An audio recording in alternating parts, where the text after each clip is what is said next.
Hello and welcome along to my top 20 players of the month list here within RL Ireland. It is Enwrong, and we are here to take a look at all the Irish players that made the top 20 list for the month of July. Indeed. So let's have a look at the list. Before we start the video, of course, we'd just like to remind you that this can be opinion based, and the purpose is just make an argument for RLI's top players. And of course, I will be taking the absolute mick out of some of you a lot more than the last time as well. I will be taking the feedback I got, obviously, where I'm going to make the video a bit shorter as well, so we're just going to blast through it. And yeah, there's a lot less we can talk about anyway, since IEC has been or has stopped for a while, and now that we have RLIS, it's a bit different in terms of that as well. So yeah, we can only judge it basically off of RLIS. I don't take external tournaments into account because you're not playing with mostly Irish players, so it's a bit different. So yeah, perfect. Let's get straight into this. And at number 20, we have Solo, our good friend Solo there, who went 15 and 6 in league play in Shooting Star, and he finished third in playoffs, but it went to game 5, and he attributes that to his internet being really poor. And as you can see here, his final thoughts. But basically, Solo, I spoke to a couple of different people. I got the opinion mainly of Keane, as you can mention there below, who's the MVP in the tier, and he said he was best player in the tier. Just from seeing his game record as well, it was very impressive, and I'm sure that you know another time Solo could have won and maybe gone all the way. That's this season, but it's not to be for Solo, unfortunately. He's got to really start cracking down now and converting these chances because he should have been the best threes player in this tier. Considering he's now hit I think 1800, so yeah, he's got to crack on now. Number 19, Fusical. So one of the few players I'm going to compliment a lot. Well done, Fusical. 16 and 12 in league play. That's a shocking league play number, considering you won and got MVP. But apparently, absolutely carried hard in the final. And I haven't seen the grand final, but I've seen enough or heard enough about Fusical to know that he was absolutely laying waste. And yeah, as you can see, it's said by many Rising Star players to be the best overall, very consistent. But what they all said was he's very um, good at all game modes. I was speaking to Evoke, and he said he's very consistent across all game modes, and a few others as well. Graha, for example, said that he was quite solid as well. So he's going to have to look to step up to Sending Star next season because you can't just stay where you are, Physical. You got to step up and show us what you can do. Number 18 is Fastbender, who finished 18 and 12 in league play in All Star and was runner up in the playoffs. Fast, I think, probably seen as the best third round pick in this tier. He wasn't able to cap off his good season with the win. Fastbender, known unfortunately for a bit of choking when it comes down to it. Hopefully, he can correct that in future. And yeah, Fastbender, good threes player, good ones player. Struggles in the twos environment though, from what I've seen. So he's got to work on his twos. It's very, very bad. And I'm pretty sure in previous seasons when he was in lower tiers, his twos cost his team games, championships even. So yeah, he's got to pick it up. But very, very capable in ones and especially in threes. So yeah, well done to him for making the list. Number 17 next is Dmox. Dmox, of course, went 10 and 9 league playing superstar, respectable for a third round pick, and he finished fourth in playoffs, losing out in game 5. So Dmox makes my list because his game record was respectable, and he still made top 4. But and that was mainly due to his chemistry. Maybe whether he plays the game a lot or not, I'm not really sure. I haven't done too much research into how many hours Dmox plays. But for me, Dmox cost his team. In terms of the game 5, I think he missed two really good chances that he would normally score, and one of them was in overtime. Um, yeah, he's got to pick it up going forward. With that team, he was on Red Eyes and Walshy. They should have been doing damage this season and didn't. So, yeah, only 17 for Dmox. Number 16 next is Gitsy King. Bit of a surprise to some, maybe, considering I have Fast fairly close to my list. Gitsy went 14-9 league play, and he won All Star, of course, with a convincing win in the final. I believe it was 4-1 in the end, so well done to Gitsy. But I wouldn't say he was the strongest third round pick based off of what I've seen from him this season. I think he kind of got carried a little bit by Kansan, particularly Theo. But he was good enough to help his team win the title, and he's good enough in the threes and ones landscape to be a solid player. Struggles a little bit more in the twos landscape. He struggles a little bit in threes as well, but I think Theo and Kans are too good at threes. When they don't have players are on the other team that can challenge them, they're just too good. So yeah. And of course, before we move on, we look at 5 players who missed out this month. Zexel99, of course, going from Shooting Star, a very standout season, ended up winning Shooting Star there with Keane and SPF Jaffa. Although he had a shocking season, he still deserves a mention. I think from his performances, he wasn't the worst on his team. My Parable had a very good game record on the High Kings, My teammate Trix and myself both had equal game records as well, and we rank in at that there, just outside the top 20. So these are the 5 people who just missed out this month, so unlucky to them. But yeah, maybe we see you next month. In the case of myself and Trix, just unlucky. Trix wasn't around for the playoffs. We maybe could have got to the final. Parable, one of his teammates wasn't particularly good. Jaffa, him and his team weren't particularly great, but I had doubts about that team from the very start. And Zexel was more so because of how much they got carried by Keen, I think. Zexel's game record was good, but it wasn't as good as 2 other people, solo and one other. Number 15 up next is Arctic. So he went 8 and 12 in league play. I think he's the only person in negative numbers on this list, but he did finish as runner up in playoffs. A little bit fortunate, considering they didn't play Celtic Tigers, and I reckon they would have got destroyed if they had played them. But we'll talk about that in a minute. But his ones and twos are awful, and they ultimately cost his team the championship. But at least in threes, he's good enough to challenge. But in RLIS, obviously Arctic plays for fun as much as anything else, but he's got to work on his ones and twos. They're just so far behind the game now. He's like he's a shooting star ones player and twos player, maybe all star level, maybe very very low superstar level, but just not good enough really.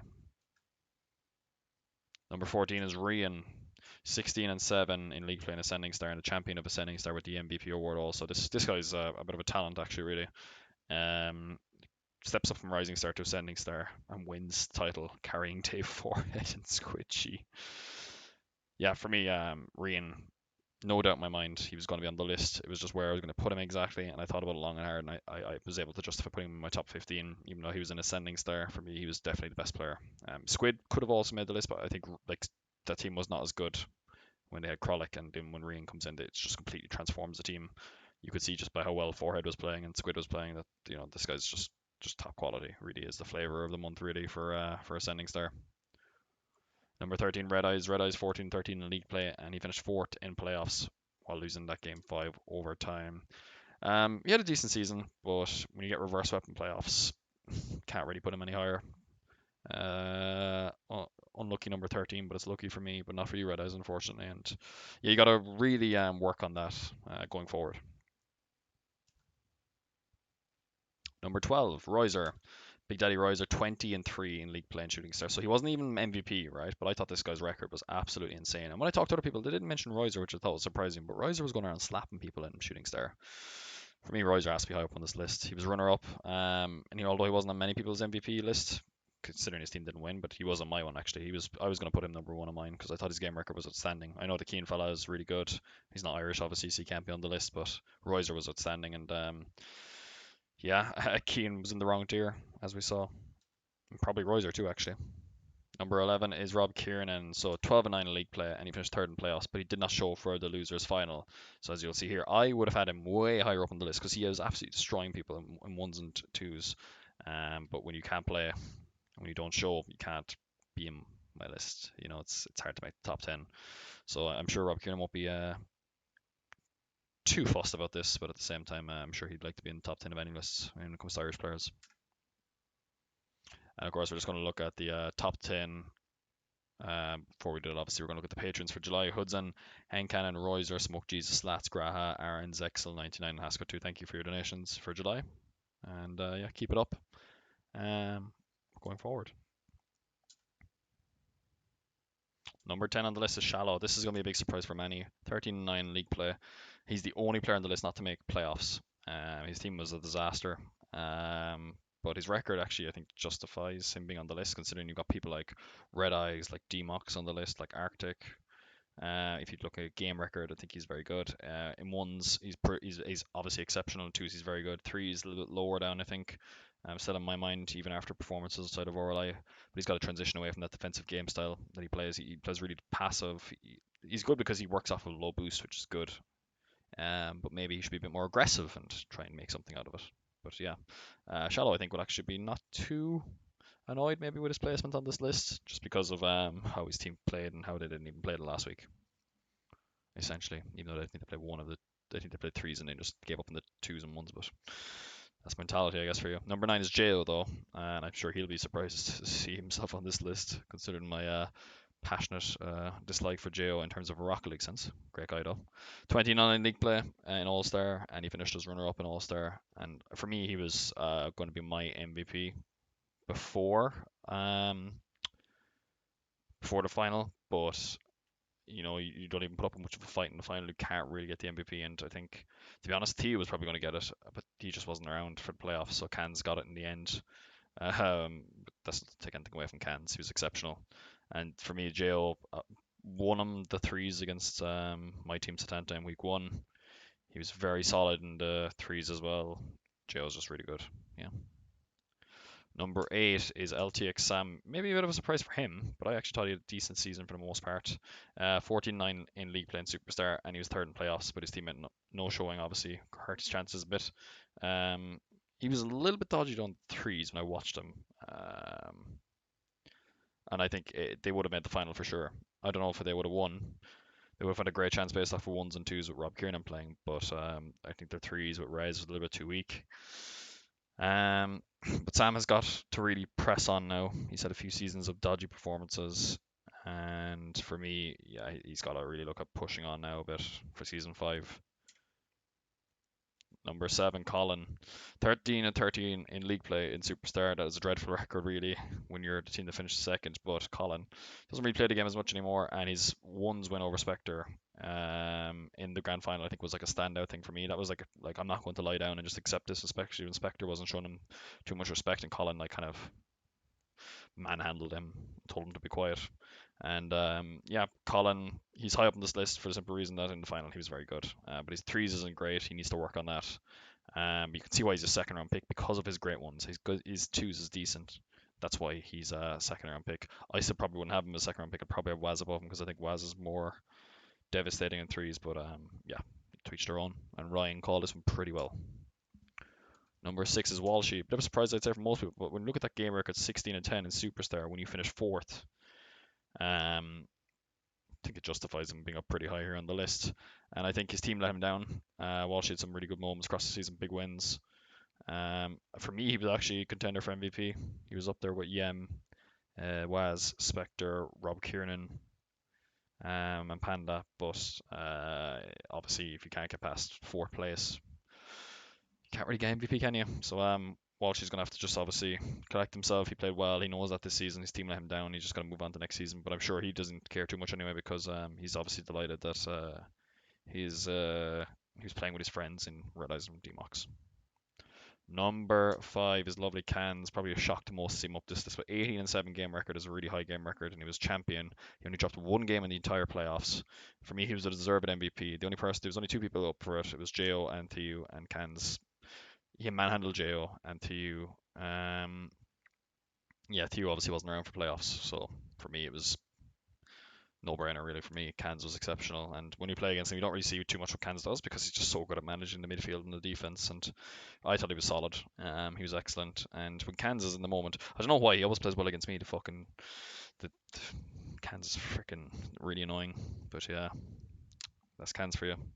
And exceptional performance in the end. And outstanding season.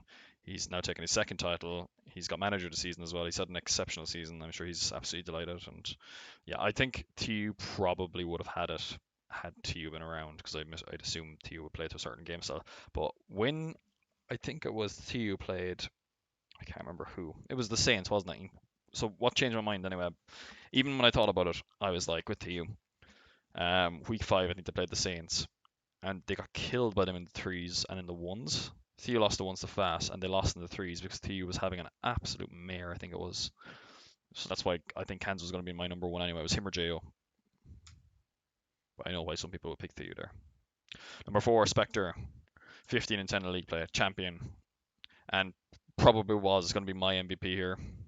Him or Walshy, I think. But he was decent in the final, but he wasn't